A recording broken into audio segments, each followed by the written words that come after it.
Hello friends, कैसे हैं आप लोग सभी। आई होप तो कि आप लोग सभी बहुत ही अच्छे होंगे। स्वागत है आप सभी का झारखंड एजुकेशन हब के इस परिवार में।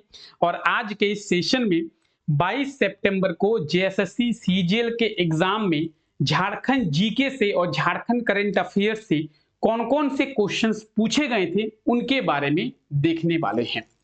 आप सभी को पता होगा रिसेंटली 21 सितंबर और 22 सितंबर को जेएसएससी सीजीएल का एग्जाम हुआ था, जिसमें 3 पेपर थे, पेपर 1, पेपर 2, पेपर 3। जिसमें से पेपर 3 जो है वो कंबाइंड पेपर था। पेपर 3 में math, reasoning, GK, science, computer, Jharkhand GK सभी क्वेश्चंस आपको देखने को मिले थे। पेपर 3 में टोटल 150 क्वेश्चंस होते हैं और उन 150 में से 40 क्वेश्चंस जो है वो हमारे झारखंड के होते हैं।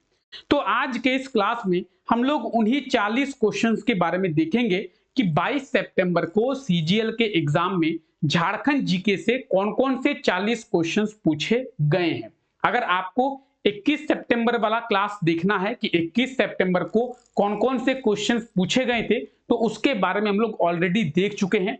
आज के इस सेशन में हम लोग 22 सितंबर के इंपॉर्टेंट क्वेश्चंस के बारे में डिस्कस करेंगे। और अगर आप आने वाले किसी एग्जाम की तैयारी करते हैं तो फिर ये क्लास आपके लिए बहुत ज्यादा हेल्पफुल रहने वाला है। इस क्लास से आपको एक ओवरव्यू मिलेगा कि झारखंड के एग्जाम्स में किस तरीके के क्वेश्चंस पूछे जाते हैं। तो चलिए आज के इस क्लास को शुरू करते हैं। देखते हैं कि सीजीएल के एग्जाम में कौन-कौन से क्वेश्चंस बच्चों से पूछा गया था और उन क्वेश्चंस के सही आंसर क्या होंगे। क्लास का पीडीएफ टेलीग्राम चैनल पे मिल जाएगा। तो आप में से जो भी हमारे साथी हैं जो हमारे टेलीग्राम चैनल के साथ नहीं जुड़े हैं, टेलीग्राम चैनल को ज्वाइन कर लेंगे। टेलीग्राम चैनल का लिंक डिस्क्रिप्शन में दिया हुआ है। आइए क्लास को शुरू करते हैं। तो इसमें पहला क्वेश्चन पूछा गया था, सावित्री पूर्ति किस खेल से संबंधित है। किसके बारे में पूछा गया था? तो इसमें पूछा गया था सावित्री पूर्ति जो है वो किस खेल से संबंधित है। ठीक है, अगर हम लोग बात करें सावित्री पूर्ति की, तो यह है सावित्री पूर्ति और यह हॉकी से संबंधित है। किससे संबंधित है? हॉकी से, यानी ऑप्शंस में से ऑप्शन बी बिल्कुल सही आंसर हो जाएगा, हॉकी। ठीक है, तो सावित्री पूर्ति किस खेल से संबंधित है? हॉकी से। बहुत ही आसान क्वेश्चन, बहुत ही आसान क्वेश्चन। आइए सावित्री पूर्ति की बात करेंगे। हॉकी से जुड़ी अंतरराष्ट्रीय महिला खिलाड़ी और प्रशिक्षक भी है, यानी ट्रेनर भी है। ठीक है, और 2001 से 2008 तक ये झारखंड महिला हॉकी टीम की सहायक कोच के तौर पर भी काम कर चुकी है। ठीक है, सावित्री पूर्ति जो है वो झारखंड महिला हॉकी टीम की सहायक कोच के तौर पर 2001 से लेकर 2008 तक काम कर चुकी है। ठीक है, तो सावित्री पूर्ति के बारे में पूछा जा रहा है और सही आंसर क्या होगा? हॉकी खिलाड़ी है सावित्री पूर्ति, ऑप्शन बी। ठीक है, चलिए आगे देखते हैं और कौन-कौन से क्वेश्चंस पूछे गए थे।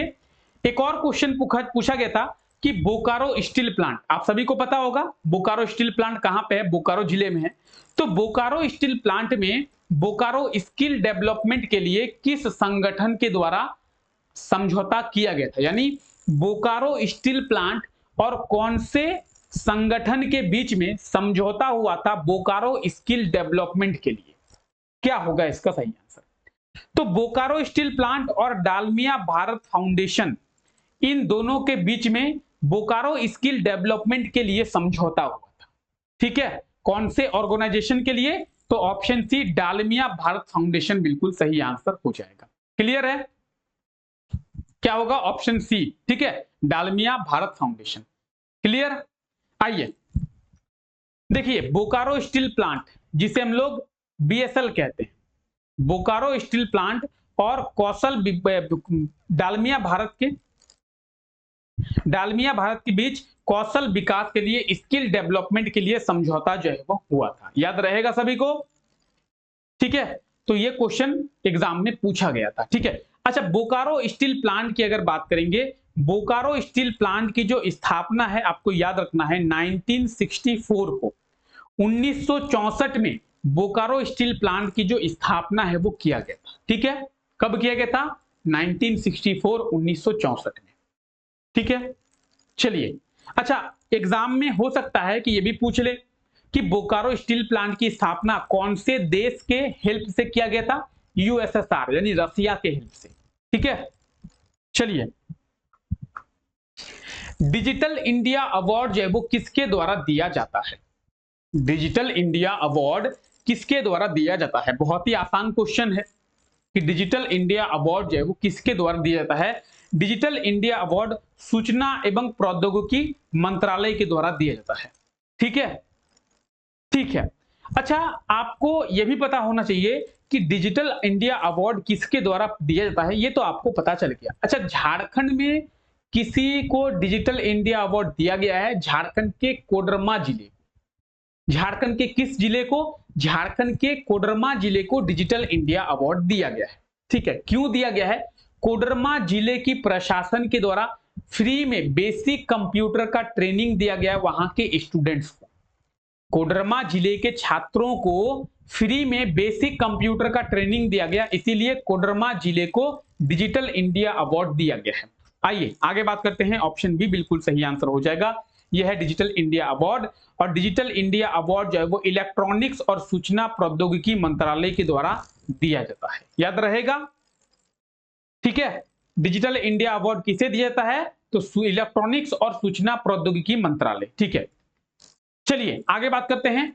झारखंड के जानुम सिंह सोई को पद्मश्री सम्मान से सम्मानित किया गया है, उनके बारे में सही कथन चुनिए। अच्छा ठीक है, जानुम सिंह सोई को पद्मश्री सम्मान से सम्मानित किया गया है। कब किया गया है? याद रखें 2023 में।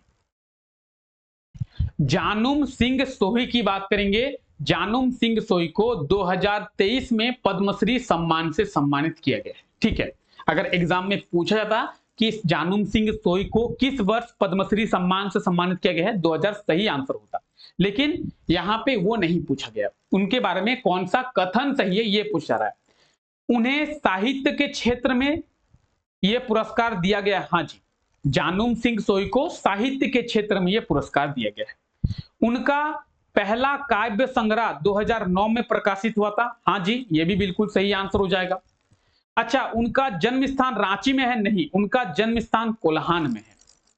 उनका जन्म स्थान कोल्हान में है, यानी ऑप्शन ए और बी, ऑप्शन डी बिल्कुल सही आंसर हो जाएगा कि ए और बी बिल्कुल सही है।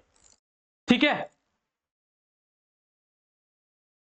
ये आप देख पा रहे हैं जानुम सिंह सोई को, और इन्हें जो है वो पद्मश्री पुरस्कार दिया जा रहा है किनके द्वारा? राष्ट्रपति द्रौपदी मुर्मू जी के द्वारा। अच्छा, इन्हें कब पद्मश्री पुरस्कार दिया गया था? 2023 में। कब दिया गया था? 2023 में। ठीक है, चलिए आगे बात करते हैं। निम्नलिखित में से कौन सा झारखंड का पहला एक्सप्रेसवे है?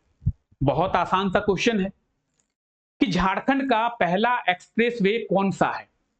झारखंड का पहला एक्सप्रेसवे है गोला रांची एक्सप्रेसवे। ऑप्शन सी, गोला रांची एक्सप्रेसवे झारखंड का पहला एक्सप्रेसवे है, आप लोग याद रखेंगे।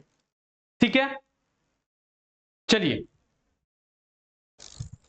झारखंड का पहला एक्सप्रेसवे कौन सा है? गोला रांची एक्सप्रेसवे। चलिए, रोहिणी किस रेजिमेंट का मुख्यालय था? बताएंगे।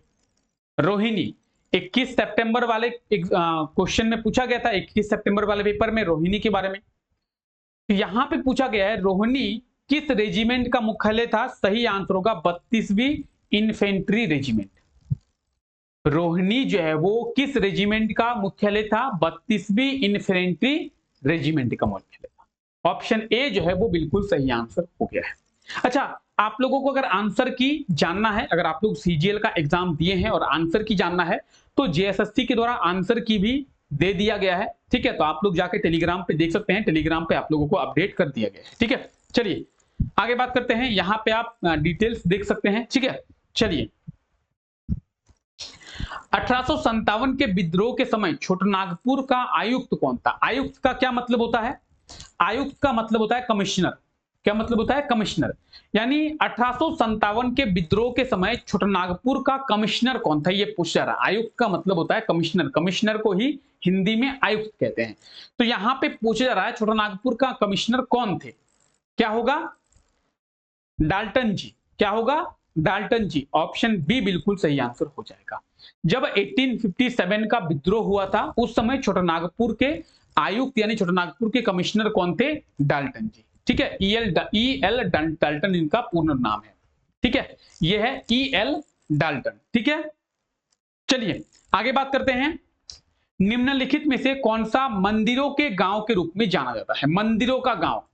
अब मंदिरों का गांव कहने का मतलब है वहां पे बहुत सारे मंदिर होंगे, तभी मंदिरों का गांव कहेंगे। तो मंदिरों का गांव किसे कहते हैं? झारखंड में एक जगह है जिसका नाम है मलूटी। क्या नाम है? मलूटी। ये कहां पे है? दुमका जिले में है। ठीक है, झारखंड के दुमका जिले में एक जगह है जिसका नाम है मलूटी, और इसी मलूटी गांव को क्या कहते हैं? मंदिरों का गांव कहते हैं। Option B. ये आप देख रहे हैं मलूटी, और यहां पे कई सारे मंदिर हैं, बहुत सारे मंदिर हैं, इसीलिए इस मलूटी को मंदिरों का गांव कहते हैं। ठीक है, ये कहां पे है? तो ये दुमका जिले में है। कहां पे है? दुमका जिले में है। यह है झारखंड का मैप, और झारखंड के मैप में आप दुमका जिले को देख सकते हैं। अगर हम लोग दुमका की बात करें तो Dumka is the sub capital of Jharkhand. Jharkhand की उपराजधानी कौन सी है? दुमका झारखंड की उपराजधानी है। इसी दुमका जिले में बैद्यनाथ धाम या बासुकीनाथ धाम है। बैद्यनाथ धाम की बात करेंगे देवघर में है, बासुकीनाथ धाम कहां पे है? दुमका जिले में। याद रहेगा, हो सकता है कि एग्जाम में पूछे कि बासुकीनाथ धाम कहां पे है? दुमका में। ठीक है, चलिए छोटानागपुर उन्नति समाज द्वारा 1915 में कौन सी पत्रिका का प्रकाशन किया गया था? अच्छा, आदिवासी महासभा। आदिवासी महासभा का आप लोग नाम सुने होंगे। 1938 में आदिवासी महासभा की स्थापना की गई थी, और आदिवासी महासभा के पहले अध्यक्ष कौन थे? जयपाल सिंह मुंडा। तो छोटानागपुर उन्नति समाज का ही नाम बदलकर आदिवासी महासभा किया गया था। एग्जाम में पूछा गया था, सीजीएल के एग्जाम में ही 21 सितंबर वाले में पूछा गया था, कौन से संगठन का नाम बदलकर आदिवासी महासभा किया गया था? तो छोटानागपुर उन्नति समाज का नाम बदलकर ही आदिवासी महासभा किया गया था, जिसके पहले अध्यक्ष कौन थे? जयपाल सिंह मुंडा। ठीक है, तो आदिवासी महासभा के द्वारा 1915 में, या फिर छोटानागपुर उन्नति समाज के द्वारा 1915 में कौन सी पत्रिका का विमोचन किया गया था, या फिर कौन सी पत्रिका को प्रकाशित किया गया था? बिल्कुल इसका सही आंसर होगा आदिवासी। नाम क्या था उस पत्रिका का? उस पत्रिका का नाम ही था आदिवासी। क्या नाम था? आदिवासी, यानी ऑप्शन ए बिल्कुल सही आंसर हो जाएगा। ठीक है, चलिए तो ये आप आदिवासी पत्रिका देख सकते हैं, और छोटानागपुर उन्नति समाज के द्वारा आदिवासी पत्रिका का प्रकाशित किया गया था, संपादन किया गया था। अच्छा, कब किया गया था ये भी याद रखें, 1915 में। ठीक है, क्लियर। आइए आगे बढ़ते हैं।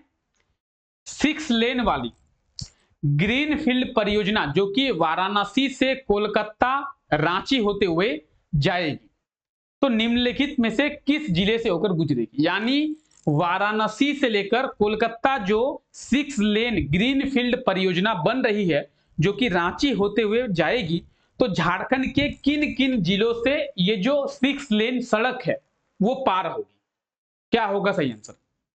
वाराणसी से ये एंटर करेगी चतरा में, चतरा से ये एंटर करेगी हजारीबाग में, हजारीबाग से ये एंटर करेगी रांची में, रांची से एंटर करेगी रामगढ़ में, रामगढ़ से बोकारो, और बोकारो के बाद ये चली जाएगी पश्चिम बंगाल में। ऑप्शन ए बिल्कुल सही आंसर हो जाएगा। झारखंड के 5 जिलों में चतरा, हजारीबाग, रामगढ़, बोकारो और रांची। सबसे पहले वाराणसी की बात करेंगे। वाराणसी है उत्तर प्रदेश में, तो उत्तर प्रदेश से एंटर करेगी कहां पे? झारखंड में चतरा में। चतरा से एंटर करेगी हजारीबाग, हजारीबाग से नीचे आएगी रांची, रांची के बाद रामगढ़, रामगढ़ के बाद बोकारो, और बोकारो के बाद ये पश्चिम बंगाल में एंटर होगी। ठीक है, तो ऑप्शन ए बिल्कुल सही आंसर होगा। इन झारखंड के 5 जिलों से होकर ये 6 लेन वाली ग्रीनफील्ड परियोजना जो है वो गुजरेगी। चलिए बात करते हैं। ये आप देख रहे हैं वाराणसी से कोलकाता का जो एक्सप्रेसवे, जिसे 6 लेन ग्रीनफील्ड परियोजना कह रहे हैं, कुछ इस प्रकार से पार होगी, और वाराणसी से कोलकाता ये झारखंड होते हुए पार करेगी। अगर हम लोग बात करें ये वाला जो एरिया है, ये वाला एरिया है किसका? ये है चतरा। चलिए पेन का कलर चेंज कर लेते हैं। ये जो एरिया है ये वाला है चतरा, ये वाला जो एरिया है वो है हजारीबाग, ये वाला जो एरिया है रांची, ये है रामगढ़, ये है बोकारो, और बोकारो के बाद आप देखेंगे पश्चिम बंगाल में ये एंटर कर रही है। ठीक है, तो 5 जिलों से होकर गुजर रही है, चतरा, हजारीबाग, रांची, रामगढ़, बोकारो। ठीक है, चलिए आगे बात करते हैं।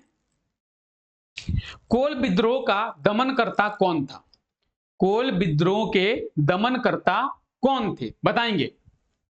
अगर हम लोग कोल विद्रोह की बात करें, आप में से किसी को पता है कोल विद्रोह कब हुआ था? कोल विद्रोह कब हुआ था? 1832 और 33 में। 1832 में कोल विद्रोह की शुरुआत हुई थी, जो कि 1833 तक चला था। तो कोल विद्रोह के दमनकर्ता कौन थे? Wilkinson, option B. ठीक है, तो कोल विद्रोह की बात करेंगे 1831-32 या फिर 1832-33 भी मानी जाती है। तो 1831 ले 1833 तक जनरली हम लोग कोल विद्रोह को मानते हैं, और कोल विद्रोह के दमनकर्ता कौन थे? विल्किंसन। ठीक है, ऑप्शन बी।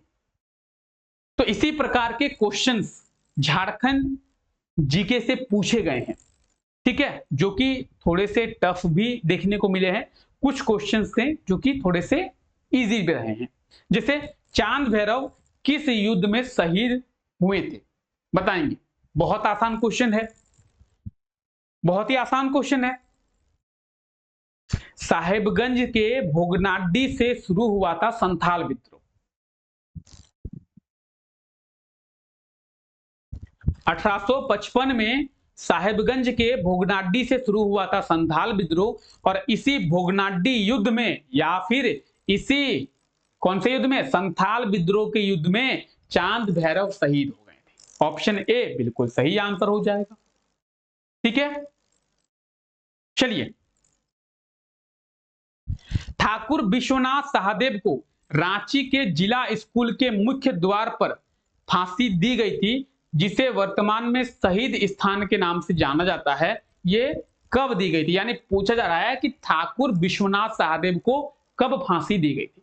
क्वेश्चन को इतना घुमाया गया है, लेकिन सीधे सीधे क्वेश्चन पूछा नहीं गया है। सीधे सीधे क्वेश्चन पूछा जा सकता था कि ठाकुर विश्वनाथ सहदेव को कब फांसी दी गई थी, बस इतना सा क्वेश्चन था। राजा ठाकुर विश्वनाथ सहदेव, है ना?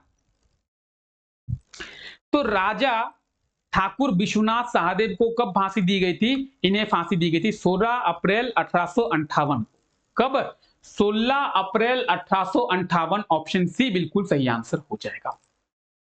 ये हैं ठाकुर विश्वनाथ सहदेव, और इन्हें जो है वो 16 अप्रैल 1858 को फांसी दी गई थी अंग्रेजों के द्वारा। ठीक है, कहां पे? रांची में। चलिए आगे बात करते हैं। यूल नियम झारखंड के निम्नलिखित में से किस क्षेत्र के लिए लागू किया गया है? यूल नियम, यूल नियम झारखंड में संथाल परगना वाले क्षेत्र में है। कहां पे? संथाल परगना। ऑप्शन सी बिल्कुल सही आंसर हो जाएगा। ठीक है, यूल नियम कहां पे? संथाल परगना। संथाल परगना की बात करेंगे तो झारखंड का जो नॉर्थ ईस्ट का एरिया है, इस वाले एरिया को संथाल परगना कहते हैं। अच्छा, संथाल परगना में कितने जिले आते हैं? तो कितने जिले? आप कितने जिले देख पा रहे हैं? 6 जिले। कौन कौन? देवघर, जामतोड़ा, दुमका, साहिबगंज, पाकुड़ और गोड्डा। ये संथाल परगना के 6 जिले हैं। तो अगर एग्जाम में पूछा जाए कि संथाल परगना के कितने जिले आते हैं, संथाल परगना में टोटल 6 जिले आते हैं। यूल नियम कहां पे? संथाल परगना में। ठीक है, चलिए। अच्छा, गांधी जी के मार्गदर्शन पर पहला अहिंसक आदिवासी आंदोलन कौन सा था?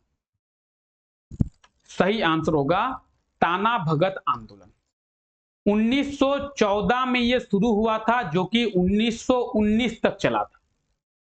1914 से लेकर 1919 तक चला था ताना भगत आंदोलन, और गांधी जी के मार्गदर्शन पर यह पहला अहिंसक आंदोलन था। अब आप में से कई लोग बोलेंगे सर 1914 में तो गांधी जी भारत आए ही नहीं थे। भारत तो महात्मा गांधी 1915 में आए हैं, साउथ अफ्रीका से भारत 1915 में महात्मा गांधी आए।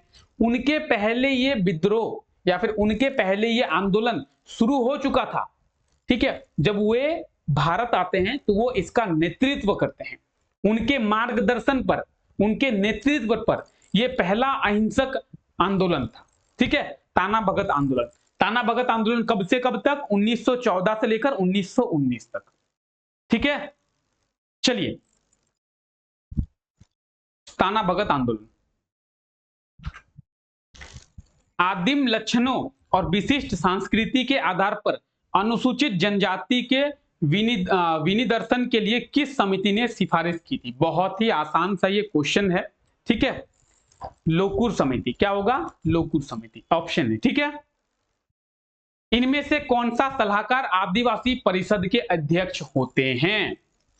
तो आदिवासी अध्यक्ष के परिषद मुख्यमंत्री होते हैं।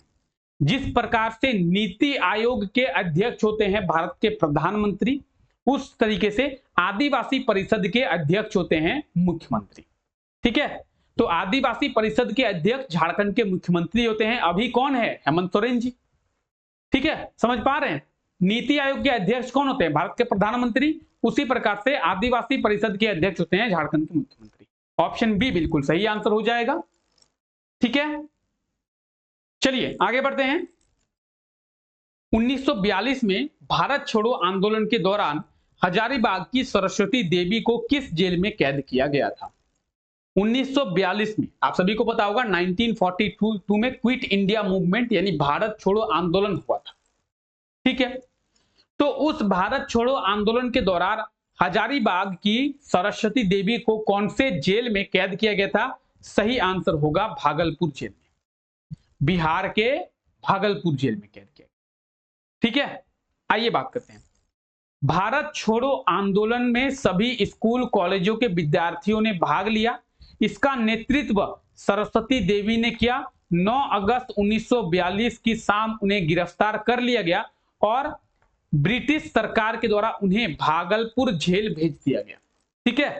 तो झारखंड में सरस्वती देवी भारत छोड़ो आंदोलन का नेतृत्व करते हैं और उन्हें गिरफ्तार करके भागलपुर जो है वो जेल भेज दिया जाता है। ऑप्शन सी बिल्कुल सही आंसर हो जाएगा, ठीक है। चलिए, आजसू पार्टी के बारे में भी क्वेश्चन पूछा गया था कि आजसू पार्टी की स्थापना किस संगठन के तर्ज पर किया गया था? तो अगर आजसू पार्टी की स्थापना की बात करें, असम छात्र संगठन के तर्ज पर किया गया था, ठीक है। अच्छा, आजसू पार्टी की स्थापना कब हुई थी उसके बारे में भी बात करेंगे। सबसे पहले ऑप्शन ए बिल्कुल सही आंसर हो जाएगा, असम छात्र संगठन। 1986 1986 22 जून 1986 को आजसू पार्टी की स्थापना हुई थी। कहां पे? झारखंड के जमशेदपुर में। अगर एग्जाम में पूछे कि झारखंड के किस शहर में आजसू पार्टी की स्थापना हुई थी, तो झारखंड के जमशेदपुर शहर में आजसू पार्टी की स्थापना हुई थी 22 जून 1986 को। आजसू पार्टी का चुनाव चिन्ह क्या है? केला। केला जो है वो आजसू पार्टी का चुनाव चिन्ह। अच्छा, आजसू पार्टी के साथ साथ आप लोग जेएमएम के बारे में भी याद रखें। हम लोग जब झारखंड के पार्टी के बारे में बात कर रहे हैं तो जेएमएम को भी याद रखें। जेएमएम यानी झारखंड मुक्ति मोर्चा। जिस तरीके से जमशेदपुर शहर में आजसू पार्टी की स्थापना हुई थी, उस प्रकार से धनबाद में जेएमएम की स्थापना हुई थी। धनबाद में जेएमएम की स्थापना, ठीक है। और अगर हम लोग बात करें जेएमएम की 1973 में, ठीक है, ठीक। चलिए, निम्नलिखित घटना पर विचार करें। अब इस पर क्या विचार करना है ये क्वेश्चन नहीं पूरा दिया गया है। एग्जाम में इतना ही क्वेश्चन पूछा गया है और मुझे भी समझ में नहीं आया कि कहना क्या चाह रही है। अगर जेएसएससी की बात करें, जेएसएससी कह रहा है कि इसका सही आंसर होगा ऑप्शन डी, लेकिन कौन से बेसिस पर इसका ऑप्शन डी सही आंसर होगा नहीं पता चल रहा है, ठीक है। कैसे आप बोलेंगे कैसे? देखिए, बंगाल से बिहार अलग हुआ 1912 में। झारखंड अनुसूचित क्षेत्र घोषित किया गया 1996 में, एसपीटी एक्ट 1949 और सीएनटी एक्ट 1908। अगर कहा जाता कि आप लोग असेंडिंग ऑर्डर में कीजिए, यानी पहले जो हुआ उसको कीजिए, उसके बाद, तो पहले क्या हुआ? 1908 में सीएनटी एक्ट लगा, 4 होना चाहिए था पहले। उसके बाद 1912 में बंगाल से अलग हुआ, उसके बाद 1, 1949 3 और फिर क्या होना चाहिए था? 2, 4 1 3 2 होना चाहिए था। अगर कहा जाता कि पहले कौन सी घटना हुई, उसके बाद कौन सी घटना हुई, उसके बाद कौन सी घटना हुई, तो इस प्रकार से सही आंसर होना चाहिए था, ठीक है। अगर कहा जाता कि आप लोग डिसेंडिंग ऑर्डर में, यानी सबसे बाद में कौन सी घटना हुई, उसके बाद कौन सी घटना हुई, ऐसे। तो सबसे बाद में 1996 2, उसके बाद 1949 3, उसके बाद 1912 1, उसके बाद 4, 2 3 1 4।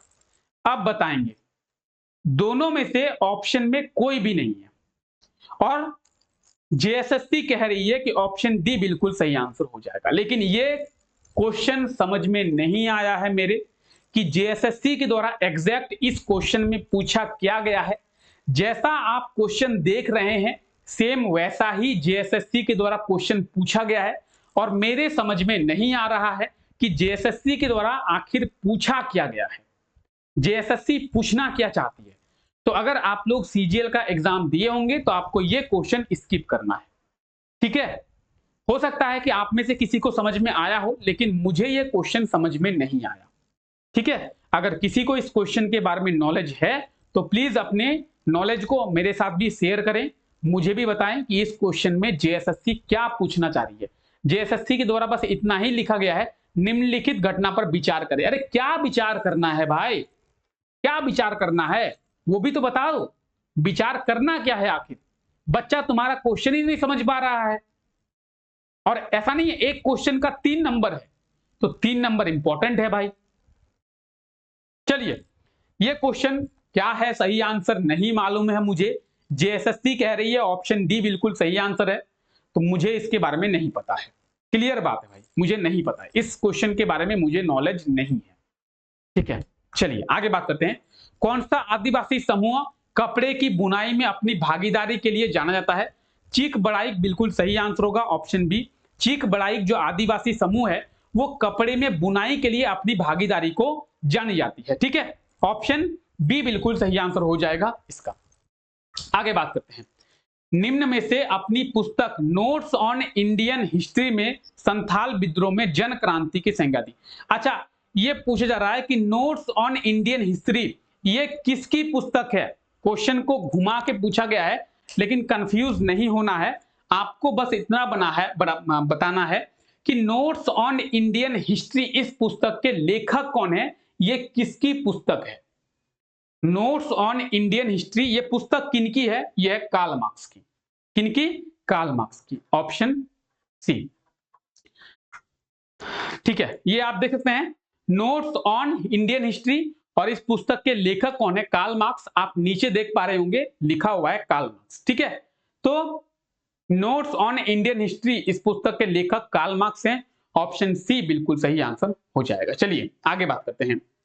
सोहराय चित्रकला से संबंधित कथनों पर विचार करें। हाँ, यहां पे ये सही है कि सोहराय चित्रकला से संबंधित कथनों पर विचार करें। अब हम लोग विचार करेंगे, यह सोहराय पर्व से संबंधित है। हाँ जी, ये सोहराय पर्व से संबंधित है। झारखंड में मिलने वाला पहला जीआई टैग है। हाँ जी, झारखंड में पहला जीआई टैग दिया गया। इसे 2020 में जीआई टैग दिया गया है, नहीं 2021 में नहीं 2020 में। सोहराय पेंटिंग को 2020 में जीआई टैग दिया गया है, ऑप्शन 3। यह हजारीबाग में बहुत प्रसिद्ध है, यानी 1 2 और 4, 1 2 4 कहां पे है, 1 2 4 है ऑप्शन बी में। ऑप्शन बी हमारा बिल्कुल सही आंसर होगा। चलिए फिर से समझे, आइए। यहां पे कहा जा रहा है कि सोहराय चित्रकला से संबंधित कथनों पर विचार करें, ठीक है। आइए विचार करते हैं। यह सोहराय पर्व से संबंधित है। हाँ, जो सोहराय पेंटिंग है वो सोहराय फेस्टिवल से संबंधित है। ऑप्शन एक जो है वो सही हो गया, ठीक है। पहला कथन सही हो गया। झारखंड में मिलने वाला पहला जीआई टैग है। हाँ, झारखंड में सबसे पहले इसी को जीआई टैग दिया गया पेंटिंग में, ठीक है। चलिए, और दूसरा कथन भी सही हो गया।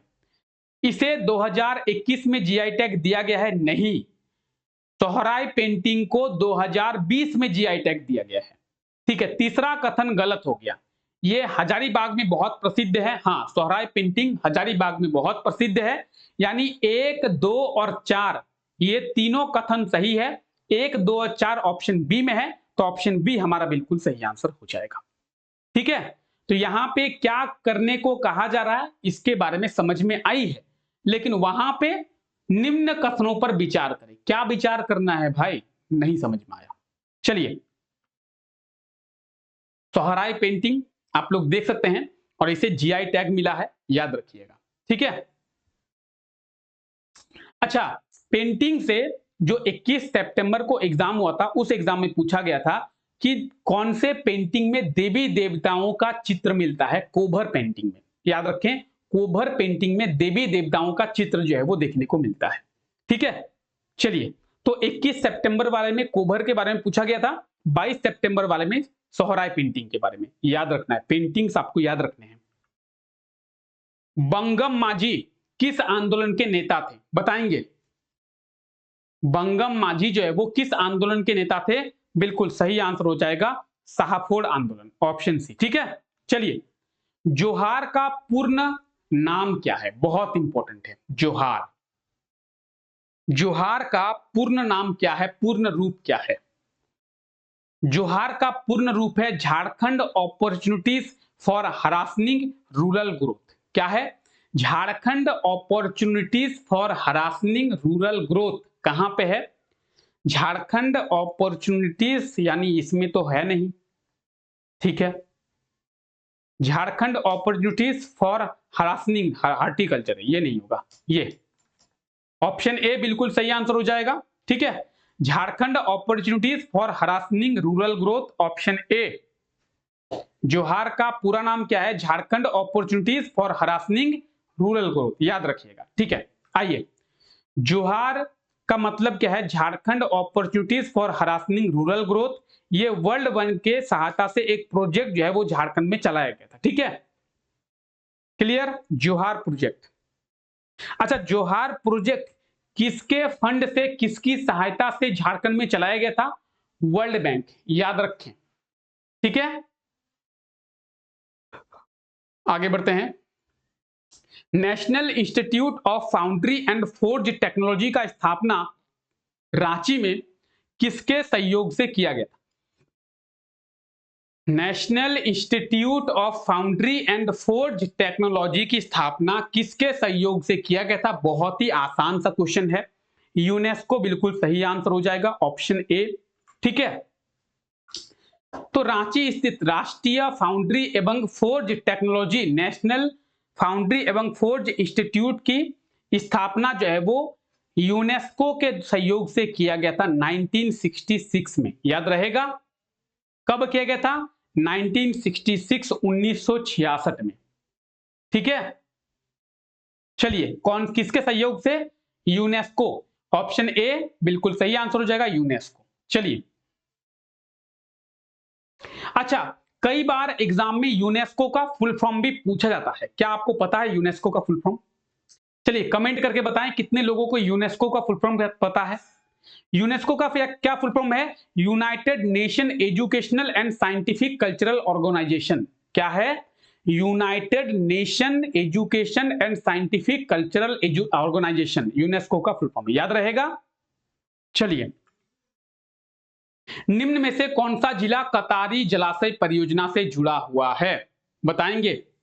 कतारी जलाशय परियोजना, दुमका बिल्कुल सही आंसर हो जाएगा, ठीक है। कतारी जलाशय परियोजना दुमका, ठीक है। चलिए, आईएसएफआर 2021 के रिपोर्ट के अनुसार झारखंड में कौन से जंगलों का परिवर्तन पॉजिटिव आया है, यानी कौन से जंगल बढ़े हैं? बहुत घने वन यानी वेरी डेंस फॉरेस्ट, मध्यम घने वन यानी मिड डेंस फॉरेस्ट, खुले वन यानी ओपन फॉरेस्ट, या फिर स्क्रब। तो झारखंड में ओपन फॉरेस्ट, खुले वनों का जो क्षेत्र है वो विस्तार हुआ है। झारखंड में खुले वन का क्षेत्र जो है वो बढ़ा है, ऑप्शन सी बिल्कुल सही आंसर हो जाएगा, ओपन फॉरेस्ट, ठीक है। चलिए, ये है खुले वन। अच्छा, वेरी डेंस फॉरेस्ट क्या होता है? वेरी डेंस फॉरेस्ट यानी जंगल एकदम घना रहता है, घना जंगल, एकदम सटे सटे पेड़ पौधे रहते हैं, आपको जाने के लिए जगह नहीं होती, उसे कहते हैं वेरी डेंस फॉरेस्ट। पार होने के लिए भी आपको सोचना पड़ता है, पार होने के लिए भी जगह नहीं होती, एकदम सटे सटे पेड़ पौधे रहते हैं, बहुत घना रहता है। मिड डेंस फॉरेस्ट यानी वो थोड़ा घना रहता है, थोड़ा ये है ओपन फॉरेस्ट, यानी आप आसानी से चल पाएंगे। ये भी फॉरेस्ट ही है, जंगल ही है, पेड़ पौधे हैं, लेकिन आप आसानी से यहां पे जा सकते हैं। आपको आसानी से दिखाई दे रहा है। वेरी डेंस फॉरेस्ट में आपको दिखाई नहीं देती है, एकदम पेड़ पौधों से ढका हुआ रहता है। ठीक है, यह है ओपन फॉरेस्ट, यह है खुला वन। अच्छा, सिकनी कोल परियोजना कहां पे स्थित है? सिकनी कोल परियोजना कहां पे स्थित है, बताएंगे? क्या होगा? सिकनी कोल परियोजना यह है लातेहार में। कहां पे है? लातेहार में। ठीक है, सिकनी कोल परियोजना कहां पे है? लातेहार में। अच्छा, धनबाद में है झरिया कोल परियोजना, याद रखें, बहुत इंपॉर्टेंट है। धनबाद में झरिया कोल परियोजना, झरिया कोल परियोजना कहां पे है? झरिया, धनबाद में। ठीक है, सिकनी कोल परियोजना कहां पे है? तो लातेहार में। ठीक है, चलिए, निम्न में से कौन सा मिलान गलत है? चलिए अब देखते हैं कौन सा गलत है। महूदा वन्यजीव अभयारण्य लातेहार में है, हाँ है। तोपचाची अभयारण्य धनबाद में है, हाँ है। लावालोंग अभयारण्य चतरा में है, हाँ है। दुधवा पक्षी अभयारण्य कोडरमा में। झारखंड में जो है वो है उधवा पक्षी अभयारण्य। झारखंड में जो है वह है उधवा उधवा पक्षी अभयारण्य, और वो भी कोडरमा में नहीं है, साहिबगंज में है। दुधवा तो झारखंड में है ही नहीं, ये कहां पे है? उत्तर प्रदेश में है। दुधवा पक्षी अभयारण्य कहां पे है? उत्तर प्रदेश में। ये झारखंड में है ही नहीं, कोडरमा में कहां आ गया? चलिए समझते हैं। ऑप्शन सी सही आंसर हो जाएगा। कौन सा मिलान गलत है? ऑप्शन सी गलत है। दुधवा पक्षी अभयारण्य कोडरमा में नहीं है, ये है दुधवा पक्षी अभयारण्य। और ये कहां पे है? ये उत्तर प्रदेश में है, ये झारखंड में ही नहीं है, ये है उत्तर प्रदेश में। कहां पे है? ये उत्तर प्रदेश में। झारखंड में जो है वो ये है उधवा, ये है दुधवा। ठीक है, दुधवा नहीं है झारखंड में, उधवा है, उधवा उधवा पक्षी अभयारण्य। ये कहां पे है? ये है साहिबगंज में, तो झारखंड में ये है। दूसरी बात, कोडरमा में कोई भी पक्षी अभयारण्य है ही नहीं। झारखंड में तो एक पक्षी अभयारण्य है, एक बर्ड सेंचुरी है, वो भी साहिबगंज में है। तो ऐसे भी ये गलत होना था, वैसे भी गलत होना था। ऑप्शन सी बिल्कुल सही आंसर हो जाएगा। ठीक है, चलिए आगे बात करते हैं। वन अधिकार अधिनियम का कौन सा मंत्रालय नोडल एजेंसी के रूप में काम करता है? तो सही आंसर क्या होगा? पर्यावरण, वन और जलवायु परिवर्तन मंत्रालय। ऑप्शन, हाँ, अच्छा, जनजातीय, ये क्या है? ऑप्शन ए होगा, ए, ऑप्शन ए होगा। ठीक है, पर्यावरण, वन और जलवायु परिवर्तन मंत्रालय। ऑप्शन बी दे दिया गया है, ऑप्शन बी गलत है, ऑप्शन ए होगा सही आंसर। ठीक है, चलिए, निम्न कथनों पर विचार कीजिए। चलिए देखते हैं क्या विचार करना है। विचार करने को कहा जा रहा है कि राज्यपाल की नियुक्ति राष्ट्रपति के द्वारा की जाती है। हां जी, राज्यपाल की नियुक्ति राष्ट्रपति के द्वारा ही की जाती है। प्रभात कुमार झारखंड के प्रथम राज्यपाल थे। हां जी, प्रभात कुमार झारखंड के प्रथम राज्यपाल थे। दोनों कथन सही है। झारखंड के गवर्नर की या फिर किसी भी स्टेट का जो गवर्नर है उसका नियुक्ति, अपॉइंटमेंट जो है वो प्रेसिडेंट के द्वारा ही किया जाता है। ठीक है, और प्रभात कुमार जो है वो झारखंड के पहले गवर्नर थे। दोनों कथन सही है। ऑप्शन सी बिल्कुल सही आंसर हो जाएगा, ए और बी। ठीक है, ए और बी। निम्न कथनों पर विचार कीजिए, विचार कर लिए। ठीक है, और विचार करके हम लोगों ने पाया कि दोनों कथन सही है। आइए, 2023-24 में झारखंड के लिए अनुमानित राजस्व अधिघोष यानी घाटा, रेवेन्यू डेफिसिट, राजस्व घाटा, जीएसडीपी का कितना परसेंट है? सही आंसर होगा 3.1%। जीएसडीपी का कितना परसेंट है? 3.1% घाटा है, घाटा, लॉस, अधिघोष। ठीक है, घाटे को अधिघोष कहते हैं, रेवेन्यू डेफिसिट। ठीक है, चलिए, गणतंत्र दिवस समारोह 2024 में प्रदर्शित झारखंड के हॉकी का विषय क्या था? गणतंत्र दिवस 2024 में झारखंड का हॉकी का गणतंत्र दिवस में झारखंड के झांकी का विषय क्या था? तो झारखंड में जो तसर रेशम का उत्पादन होता है उसी तसर रेशम की झांकी थी और सबसे ज्यादा तसर रेशम का उत्पादन झारखंड के संथाल परगना में होता है।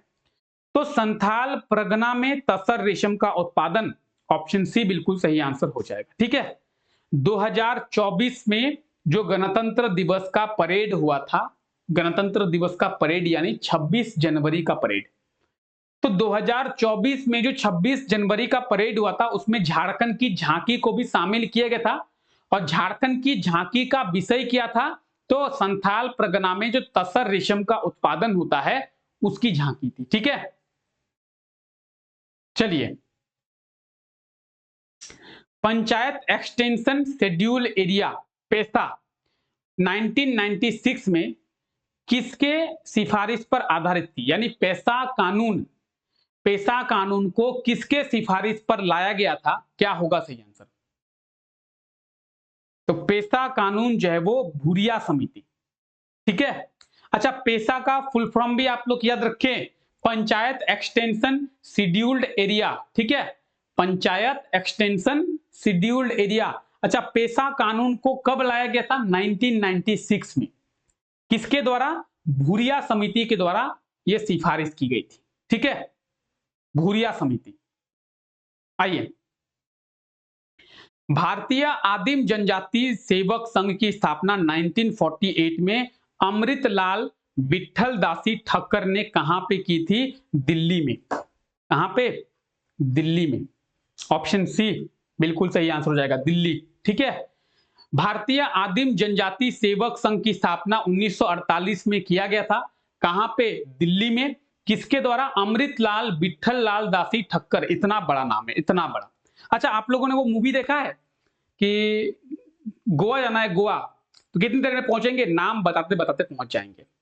अय्यर, वेणुगोपाल अय्यर, चिन्ना स्वामी वेणुगोपाल अय्यर, मुत्तुस्वामी चिन्ना स्वामी वेणुगोपाल अय्यर। कुछ उसी प्रकार का नाम है कि बताते बताते ही जेएसएससी सीजीएल का एग्जाम पार हो जाएगा।